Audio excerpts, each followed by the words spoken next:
How to add a LOTTIE animation to WEBFLOW. So first, go to your WEBFLOW editor, then click on the plus icon here at the left side, and then just scroll down and look for LOTTIE animation. This here, click here. Okay. Now, these are the settings. What you need to do next is look for the image assets here. Click on this one.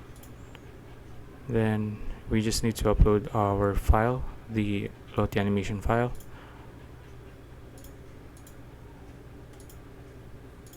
Let's just create a folder.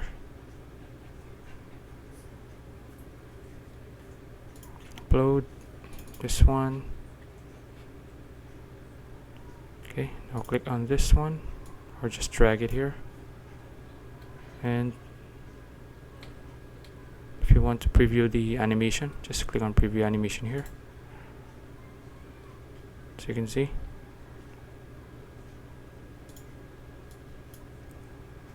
So after that, just publish it. Okay, now let's see the preview.